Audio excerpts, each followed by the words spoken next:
asalaamaaleykum wa rahmatullahi wa barakaatuhu mbooloo mi teew fii nii presse bi yëpp ñu ngi leen di nuyu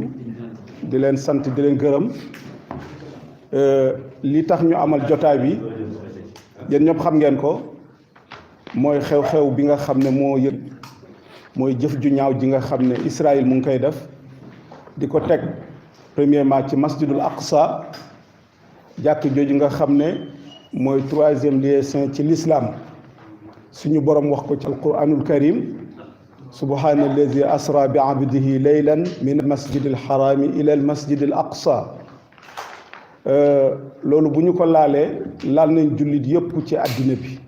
moo tax jullit yëpp tamit ci àddina bi ñu ngi yëngatu waaye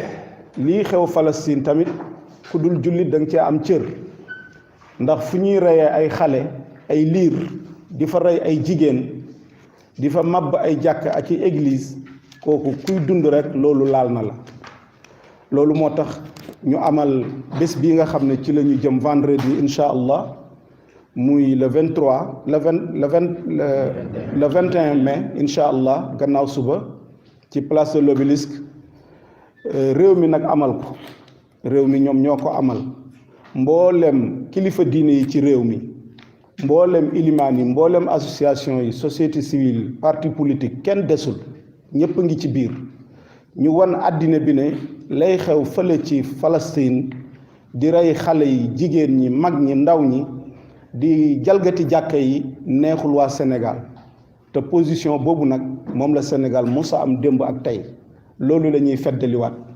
ki nga xam ne nag moo jiite liggéey bi yëpp muy alliance bi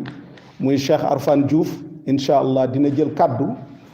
jàllale message bi nga xam ne moom la bëgg a wax ak waa réew mi kilifay réew mi ak population bi yëpp su paree dinañu jox kàddu gi kenn ci ñi nga xam ne ñooy amal bés bi ci organisateurs yi la bokk ci cellule de communication muy Pape Nalla dina def déclaration bi en français bu ñu ci jógee dinañu tëj jotaay bi incha allah ak docteur professeur Makhtar Kébé nga xam ne ci alliance bi ci la bokk ci ñi ko samp ci la bokk incha allah kon loolu mooy sababu jotaay bi kon du ñu def dara lu dul jox kàddu gi ki nga xam ne moo jiite liggéey bi yëpp muy oustaz Arfan Diouf mu joxe message am incha allah bismillah. Il y a un appel, attention, il y a un appel du front de résistance. waaw ok waaw représenté. waaw incha allah. waaw incha allah yëpp.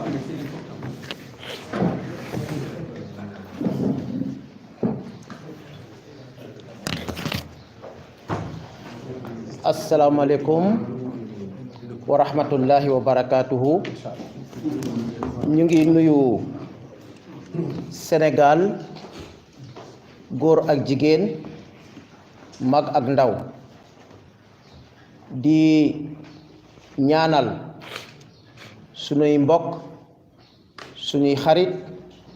suñuy doomu ndey population Palestine nga xamante ne depuis ñaari semaine ak lu tegal Israël mu ngi leen di boom yoo xam ne jéggi na dayoo Sénégal nag dafa nekk réew moo xam ne depuis ci jamono Senghor dafa mos a am taxawaay bu ràññeeku ci cause Palestine ci jamono Abdou Diouf noonu ci jamono président Abdoulaye Wade noonu ba ci jamono président Macky Sall gis nañu roquette bi nga xamante ne dugaloon nañ ko Nations Unies doon ñaawlu tabax yi nga xamante ne Israël mu ngi koy tabax ci suufu Palestine mu nekkoon taxawaay boo xamante ne adduna bi yëpp dañ koo taggee woon Sénégal gërëma ko Sénégal ci njàmbarte boobu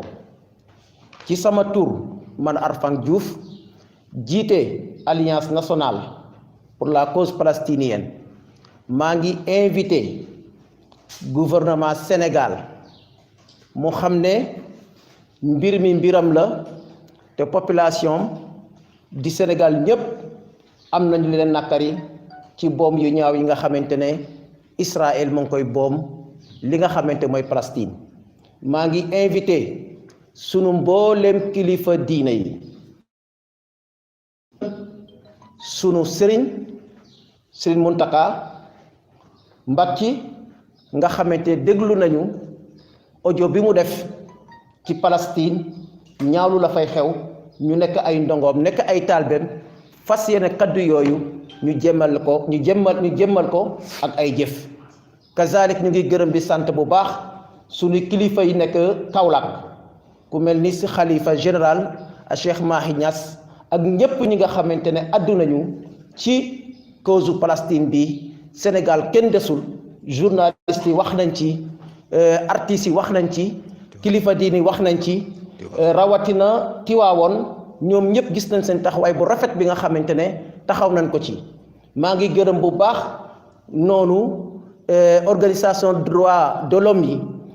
ku mel ni que Alioune Tine ñu ngi jokkoo ak moom mu ngi bitim réew mais foofu la toll dañuy wax ne lépp lu ngeen jóg taxaw rek ñu ngi ànd ak yéen ak mboolem organisation droit de l'homme yi ñu ngi jokkoo ak ñoom femmes juristes tamit ñu ngi jokkoo ak ñoom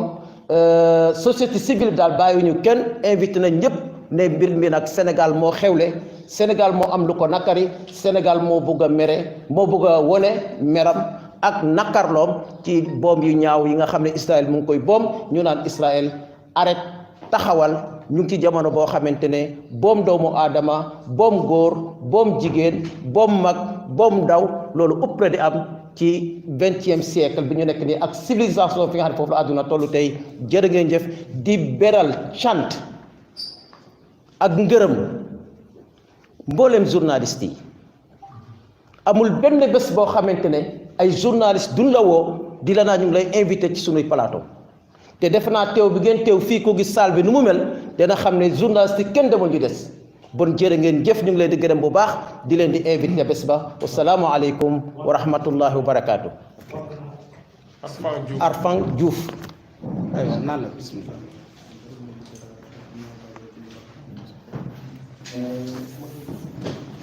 léegi déclaration français bi moom la ñuy lire incha allah Pape Nalla Guèye moom moo koy lire ci français bu paree ñu dem ci wolof bi. El Hadj Mouhamed Lamine Dramé. Mohamed Al Amin Dramé.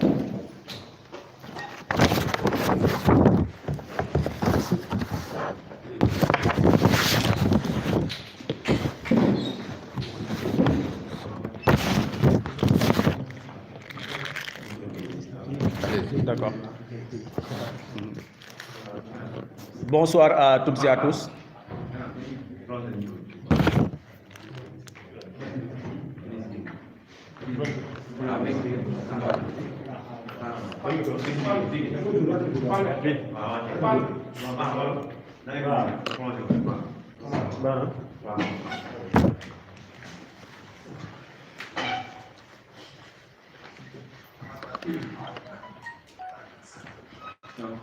Bonsoir à toutes et à tous. Je réponds au nom de Pape Nalla Guèye, membre de l'Alliance nationale pour la cause palestinienne et membre également de la cellule de communication du comité de pilotage chargé de l'organisation du rassemblement du 21 mai 2021 qui se tiendra à la place de l'Obélisque de Dakar à partir de 15h. Après cela aussi, je tenais à saluer la présence de la presse sénégalaise et magnifier également aussi le travail exceptionnel qu'ils font depuis le début du travail jusqu'au moment où je vous parle. Nous saluons également l'ensemble des membres du comité, parce que comme vous le savez aussi, l'Alliance est en collaboration avec les membres de la société civile, des associations islamiques, des mouvements citoyens, des partis politiques, mais également aussi avec des citoyens sénégalais engagés dans le combat palestinien. Donc je m'en vais lire la déclaration au nom d'Allah, le clément, le tout miséricordieux. Paix et salut sur le sein des prophètes Mohammed, sallallahu alayhi wa sallam, sur sa famille et sur ses compagnons. 12 jours aujourd'hui que l'État colonisateur et terroriste d'Israël largue ses bombes sur le peuple martyr de la Palestine. Non seulement au mépris des lois internationales, mais aussi et surtout avec la complicité d'une France de la communauté internationale. Elle n'est pas aveugle ni irresponsable, elle est juste complice depuis 1948 et bien avant même. d'horreur que Israël fait vivre au peuple palestinien. Combien de vies innocentes tombent chaque jour sous les balles de l'armée assassine d'Israël?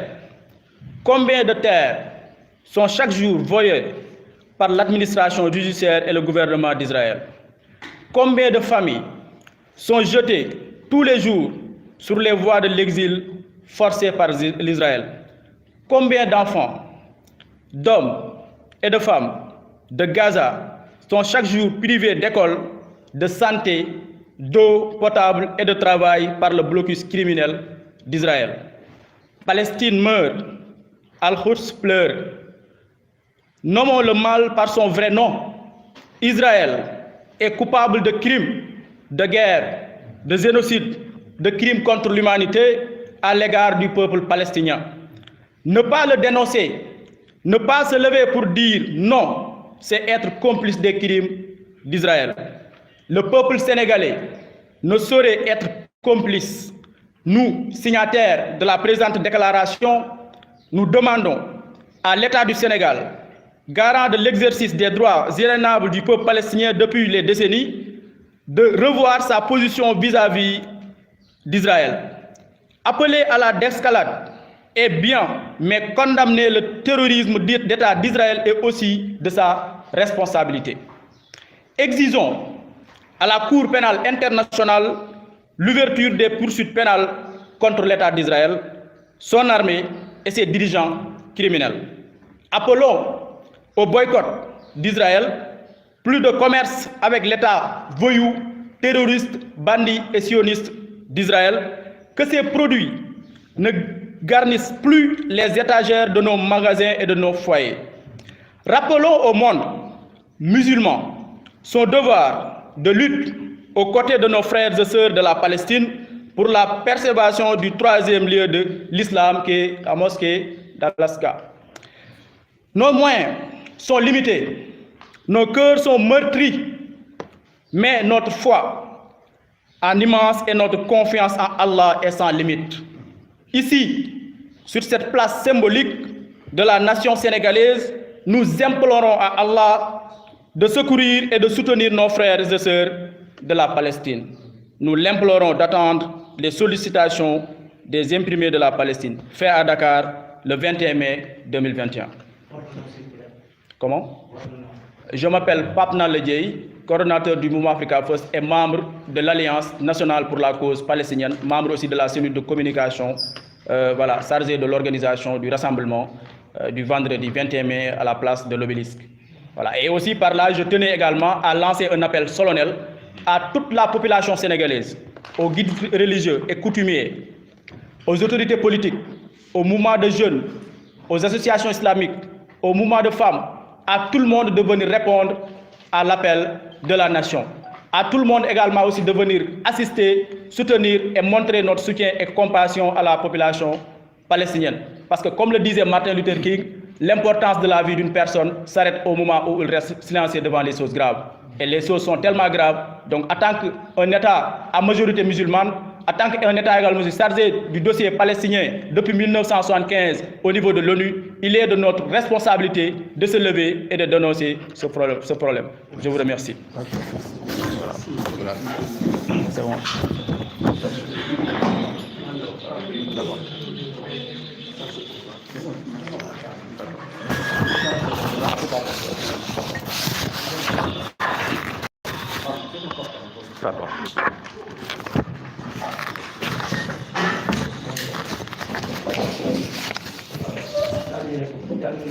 kon ñu tënk li nga xam ne moom la Pape Nal doon wax léegi ci français imam Makhtar Kébé moo ñu koy tënkal ci wolof incha allah kon imam bismillah. salaamaaleykum. aleykum salaam. noo ngi sant yàlla di sàkku ci moom ndimbal nun ñëpp noo ngi ànd di gis fukki fan ak lu teg état sioniste moo ngi bombardé di faat waa Palestine moo ngi nangu seeni suuf di dàq ña fa cosaanoo te dëkk fa loolu tàmbali lu yàgg waaye gën a feddaliku ci 1948 ak léegi bi muy def loolu nag kuréelu àdduna bi yépp ñoo ngi taxaw di seetaan waaye yemuñu ci seetaan dañu féete di sot ci diggal boobu ay bakkan yu bari ñoo ngi daanu bés bu ne ay famille ñoo ngi leen di génne di leen dàq ay xale yu ndaw ak i mag yu amatul doole ci Gaza ñoo ngi leen di tere ñu dem ci seeni école ñii ñu tere leen fu nu amee wér-gu-yaram ñii ñu tere leen ndox mu ñu naan sax ñu mën ko am Palestine ña fa ne ñoo ngi faatu jàkkey lislaam ju mag jooju tudd Aqsa moo ngi woote wàllu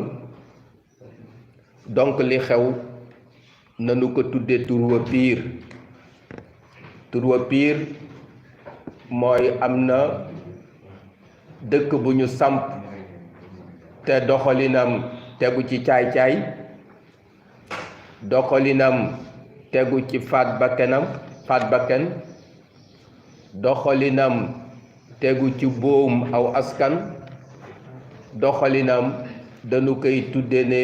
crime la boo xam ne bi dafa jëm ci xeetu doomu aadama loolu mu koy def ci peuple palestinien gis loolu nag noppi ci bañ ci wax dafa mel ni dangay sot te Sénégal histoire am taxaw ci cause yu mag yi rekk la mu sa doon mësul sot mësul tëj làmmiñam donc waruñu dem ci virement de situation ñu nuy cataloguer ci état yi nga xam ne dañu jàmbure ci li xew moo tax mbooloo yi nga xam ne ñoo signé mbir mi di taxawal organisation bi ñoo ngi sàkku ci réewum Sénégal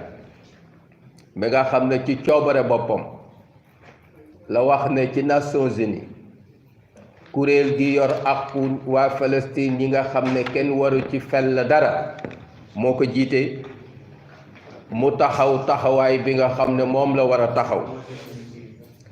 taxawaay boo xam ne mbir yi daf koy tuddee ni mu tudde mu condamné terrorisme d'État bi nga xam ne moom la Israël di jëfe jël responsabilité waaye bu mu wax rekk wax boo xam ne bii day boole ñépp ci benn sac noo ngi sàkku ci cour pénale internationale mu ubbi loo xam ni day topp njiitu Israël ci loolu nga xam ne mooy crime bi nuy def contre xeetu doomu aadama nuy appelé adduna bi yépp di leen sàkku ñu dogoo ak Israël ci am njaayam ndax état la boo xam ne bii day doxe caay-caay ay produit am bu nu sañoon duñu ko seen ci sunu réew ba di ko jënd noo ngi woote jullit yi ñoom ñépp que ne am nañu sañ-sañu tey takku xeex ci forme xeex yi nga xam ne yoon may na leen ko ngir jàkk jooju nga xam ne ci wàllu tolluwaay mooy ñetteelu jàkk ci lislaam jàkk jooju ñu libéré ko ba jullit ñi di fa dem comme ni ñuy demee Makka ak Médine noo ngi xam la ne sunu man-man dafa am fu mu yem waaye sunu xol jeex na ci li xew waaye sunu ngëm ak sunu ndëgërlaay xam ne noo ngi xeex boo xam ne bii xeex bu tegu ci dëgg la tax na ñu xam ne ak mbir mi lu mu metti metti fa muy teere mooy dëgg dana fés caaxaan dana dàqu parce que loolu mooy sunan yi nga xam ne moom la borom bi binde te loolu la histoire wane ci jaar-jaaru nit yi ci seen xeex. noo ngi woote